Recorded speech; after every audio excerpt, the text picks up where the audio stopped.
Hey guys, my name's Khadroth, and today I'm going to be talking to you about Odysseus. So Odysseus has been out a long time, and ironically enough, I've never made a video on him, so I figured now would be a good time since he's just gotten an NP interlude on JP. So, interestingly enough, Odysseus has been a very, middle-of-the-road unit for a lot of his release. He comes out and he's actually the strongest AoE arts looping writer, but he's not the strongest AoE writer by any stretch. And he definitely has some quirks to him. He's okay for refund, but he doesn't do anything for the party like, say, Da Vinci writer does. And so as a result, he is a decent option, but a lot of people look at him and say, hey, his damage isn't that much more than Da Vinci, and Da Vinci provides so much more utility that I'm just going to run with Da Vinci. Similarly, the only real thing that Odysseus has had going for him for a lot of time has been the fact that he removes defensive buffs before his NP damage goes out. And it's actually a really, really nice niche for him to have. It does set him apart from some of the other writers, and it does give him at least a claim to fame. However, there are still some competitors within that niche, including obviously units like Amakusa and Summer Abbey, but then you also, even within his own class, have units out there like Ivan that can actually target buff remove. So there is some issues still here with Odysseus standing out, and this buff does help him, but it's not a whole fix for that problem.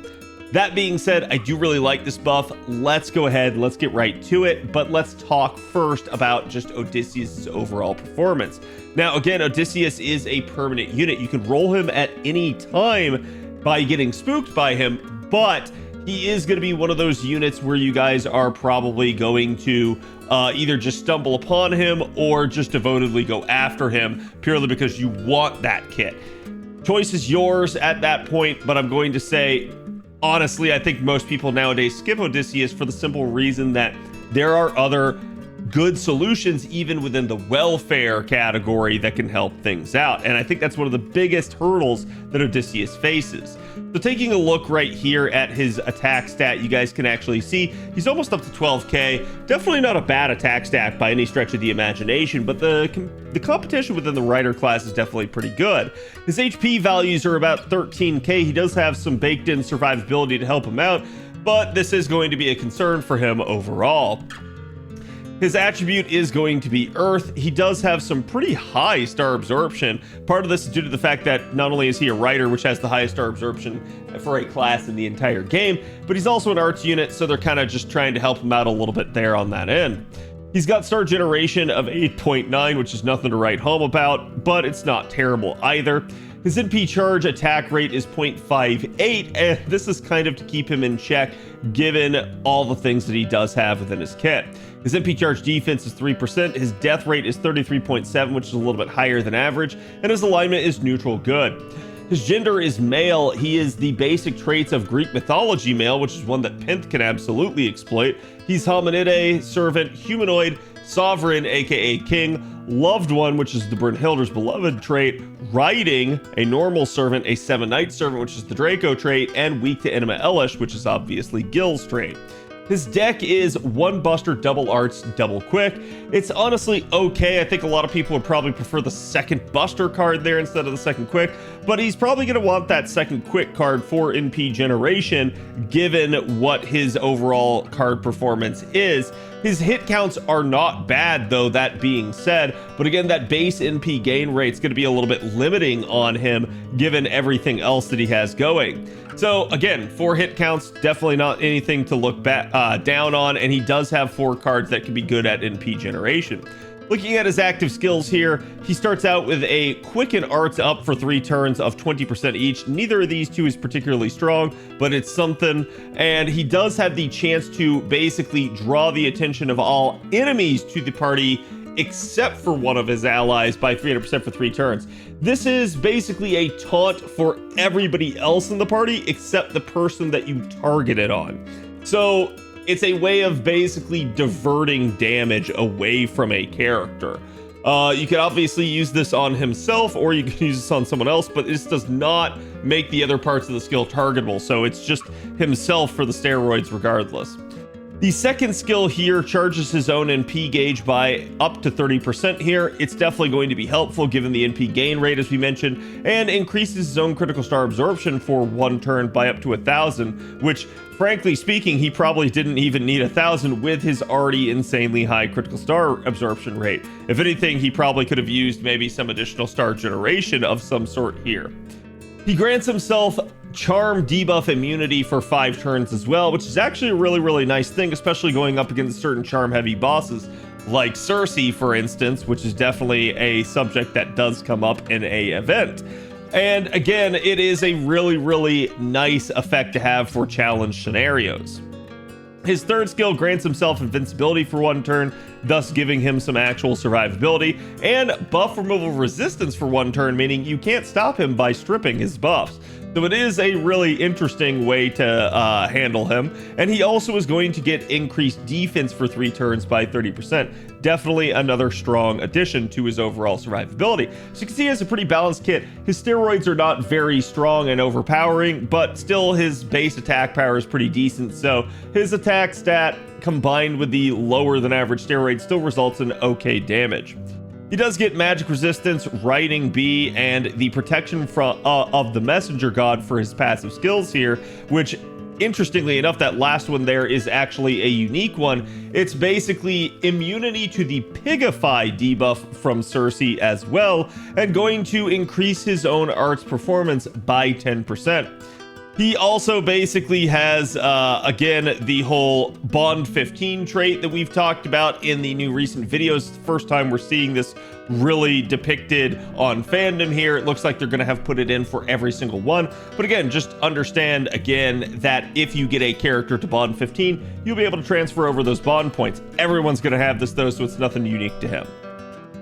Taking a look at his append skills here, the third skill is anti-rider append attack damage aptitude. I don't feel like this one's actually that useful for him. It's really not going to come into play very often. So to me, basically you want to go with mana loading. It is the clear-cut winner as far as what you should probably get on Odysseus.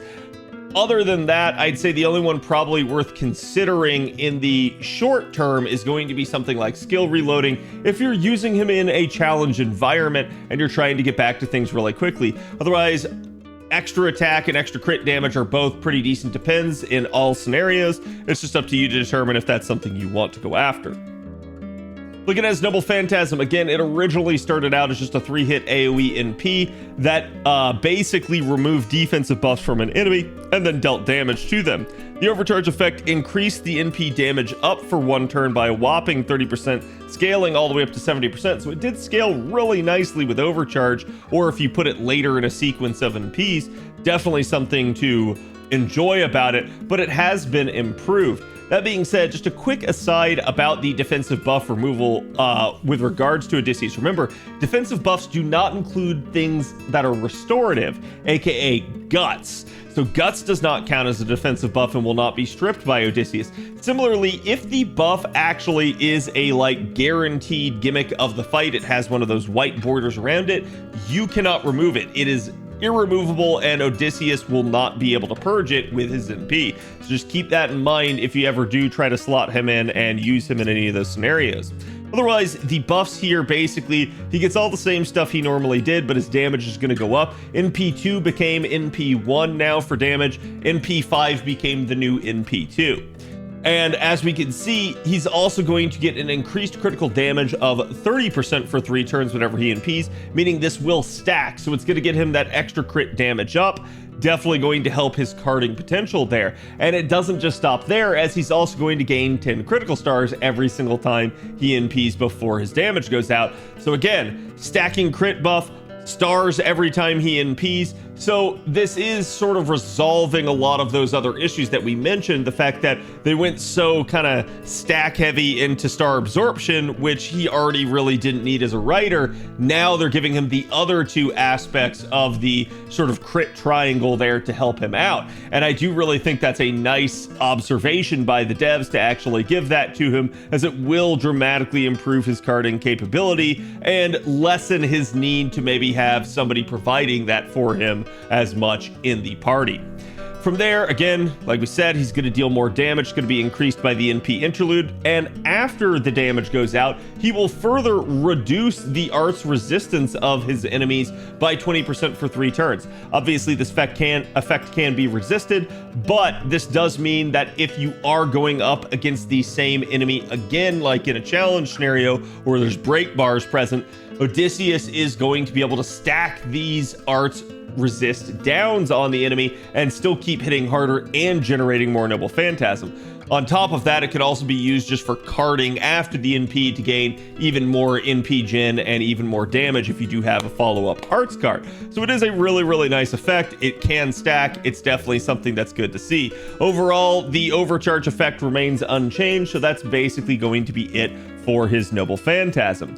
Now, Odysseus, due to the fact that he has defensive buff removal, means we don't really need to take any sort of invuln, pierce, or sure hit type of craft essence with him. He should be able to remove it as long as it's something that is removable within the bounds of the fight. So we don't really have to recommend a craft essence in that regard, but instead I'm going to tell you guys that you want to look for 2 different craft essences, or at least types of craft essences when it comes to Odysseus. The first is going to be a 0 starting charge craft essence that can enhance his damage. There's going to be things like Black Grail, Rising Mud Rain, anything that can really just help amplify his overall damage output. Heck, even something like Origin Bullet can actually work really, really nicely on him if you're going after casters, as you probably will be most of the time with Odysseus. And then the other type of craft essence that you're going to want to look out for is going to be a good 50% starting charge craft essence. Things like Ocean Flyer, or again, something like Holy Night Supper. Anything that gives them 50% charge, has all attack scaling that you can level up, and just going to grant extra NP damage or crit potential or anything like that can definitely help Odysseus, because he is going to be capable of Black Grail looping. He is going to be capable of starting from 50%. It's just up to you, and it's going to be determined by the types of supports that you bring alongside Odysseus, as well as the node structure. He will be a little bit beholden to the node structure as a looper, and we can talk about that right after we talk about the actual refund scenarios for him. So taking a look on screen now, you guys can actually see his refund amounts and hit counts. You guys can see we have it plotted out by enemy class type. So if the enemy class is a caster, for instance, casters actually get the most NP gain generation if you hit them for an enemy class. So it's a really, really good scenario for him. But then obviously we do have things like the Berserker class that's not going to generate a ton. And that's definitely going to be something that's going to be a little bit of a concern. Same thing with the all classes. That's going to be kind of your neutral amount. So basically a 1.0 modifier for things like, say, the Knight classes, if you're taking them into a neutral scenario.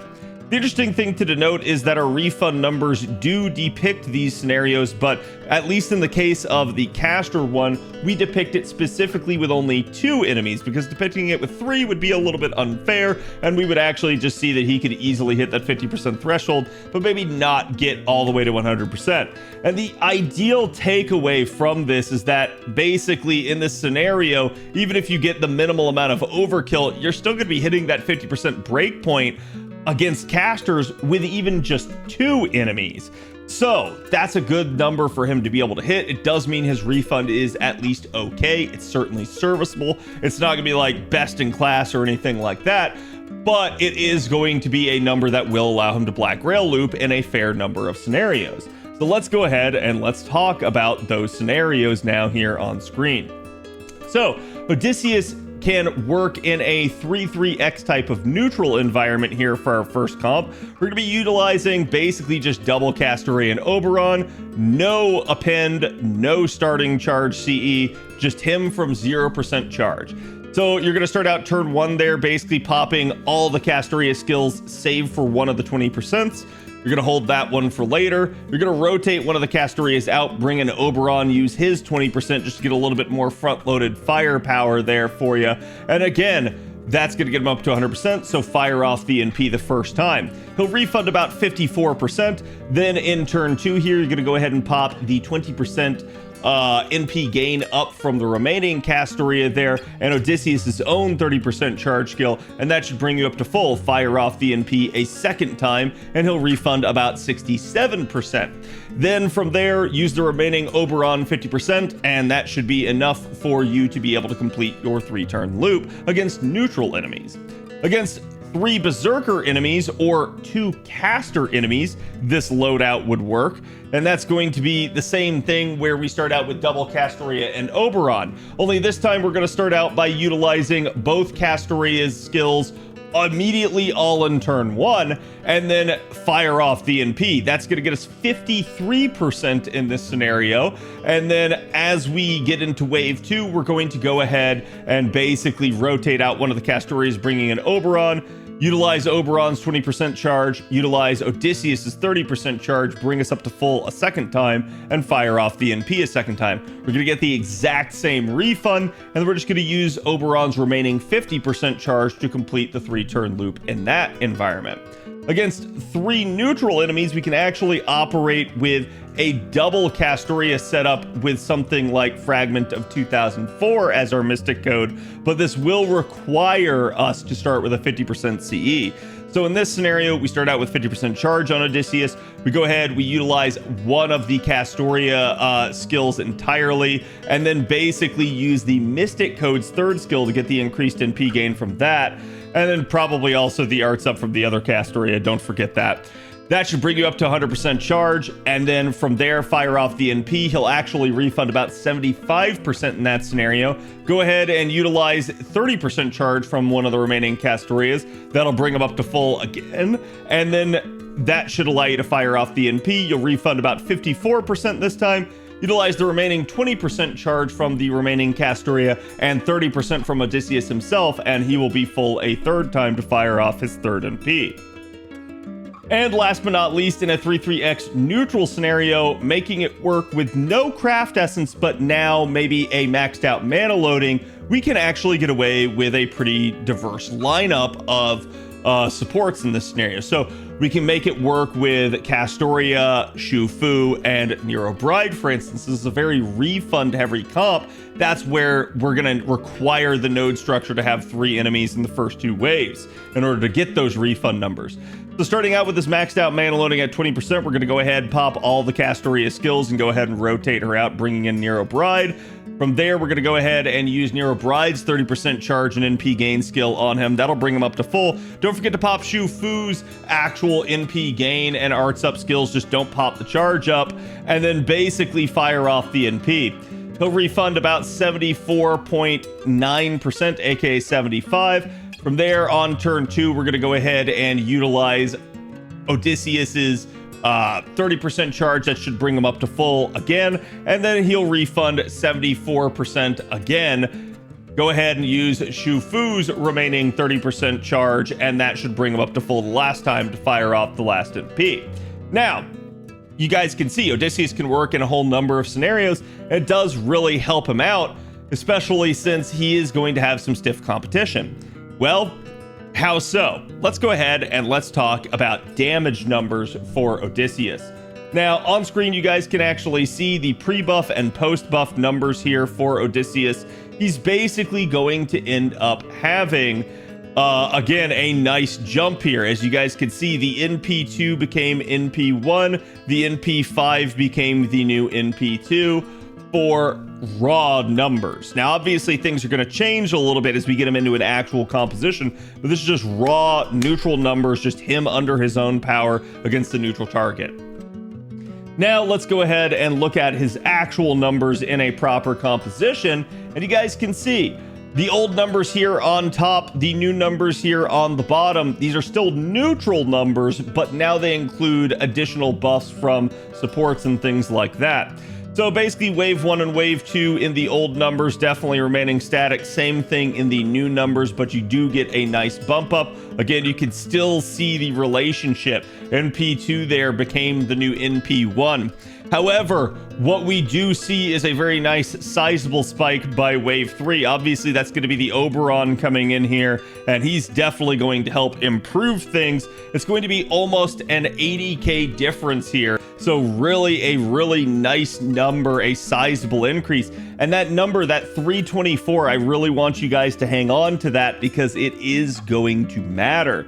Obviously, if you get him up to NP2, the numbers are going to get even better. But the 324 is a pretty critical juncture for him. And why do I mean? Well, let's go ahead and let's talk about some of the competition. You've got Da Vinci out there, as we mentioned at the beginning of the video, that doesn't really have a lot of upgrades at this point. She definitely has some nice party utility. She's not designed to be the best damage dealer. And if we compare back to the old numbers, you guys can see Odysseus's best composition and his old number was 243 to her 224. Yeah, he's stronger, but it's not appreciably so much that you would just be willing to throw away a lot of that extra utility that Da Vinci provided. So a lot of people just kind of went with Da Vinci in the past, or they just maybe bumped up Da Vinci to a higher NP level and said it is what it is. But now, again, with Odysseus getting this new buff, he's clearly going to outclass Da Vinci quite a bit in terms of raw damage potential. So we may be looking at the possibility of a little bit of an arms race for some of these other AoE riders here, trying to kind of come online and compete. Odysseus is just going to be the first one here to really get this upgrade. But honestly, it's much needed. And again, you'll see why here in a minute. So let's go ahead and let's look at the next one. Here is Bakine, basically in her ideal scenario. Now, Bakine does have a couple of power mods and super effective modifiers in here. So you guys can actually see some pretty decent capability to scale up her damage, even just at something like NP1. But even coming out right out of the gate, she was just flat out stronger than Odysseus. Though to her credit, she did not have that same sort of niche that Odysseus had with the defensive buff removal. Instead, she just had actual damage niches, which frankly are actually really, really strong because demonic and evil are both very, very common niches to come across. However, the elephants in the room at this point were basically our welfares. You see, Khadroth had already been out for a long time at this point in the game as of me recording this, but when Odysseus first came into the game, Khadroth was nowhere to be seen.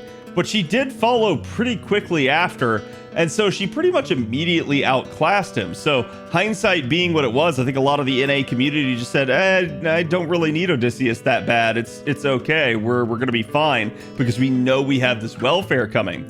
So Khadroth has been the big issue for all AoE riders for some time. Basically, if you're an SSR and you cannot beat Khadroth's number for AoE and P damage, you don't really make a strong case to being rolled because Khadroth is an 80% charging, 3-turnable, brute forceable welfare rider. So, especially for the other arts AoE riders, this was a really tough pill to swallow. So the fact that Odysseus now actually can crest that number is a good thing. It's not by much. I feel like the buff could have been stronger, but it is at least enough to put him in the competition with Khadroth. And this is a perfect Khadroth at NP5. So keep in mind, yeah, there's not necessarily going to be this like big need to still get Odysseus, but he does have that niche that makes him stand out. However, she does have that charge that really helps her stand out. And she is ultimately free. So it is what it is. But I do think this buff at least helps bring him in line with Khadroth and makes him competitive. Certainly, you can always roll more MP copies of Odysseus, and that would really help him out. But Khadroth's not the last welfare that we've gotten. In fact, NA is going to be getting this one later this year, and that's Santa Nemo. Santa Nemo came into the game, and Santa Nemo was also a welfare. Santa Nemo was a very refund-oriented welfare, unlike Khadroth being a charge and sort of brute forceable one.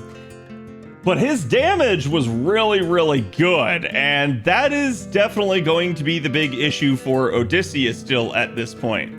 Santa Nemo still just kind of wins this arrangement, so this is not a good thing, especially considering Santa Nemo does have the evil niche to allow him to scale up even stronger. So To me, I like the buff for Odysseus. It's got him heading in the right direction, but it's still not enough. That being said, we have other units out there like Da Vinci that are just really left behind. Same thing with Bakin at this point. So hopefully the two of them get examined and get brought more into line to at least be competitive with the welfares. Because outside of the additional offerings of their kit, the welfares are absolutely trouncing them in damage right now. And that is definitely a concern, and definitely not a good place to be if you're a unit that the devs want you to spend money on. So to me, that's one of the big reasons that they're actually going to need to come back and buff some of these units. What do you guys think about Odysseus's new NP interlude buff? What would you guys like to see changed about him in the future? And again, do you see them buffing the other rider units down the stretch? I'll be curious to hear you guys' thoughts, and I will see you guys for the next one. Hey, if you liked the video, make sure to like and subscribe, right?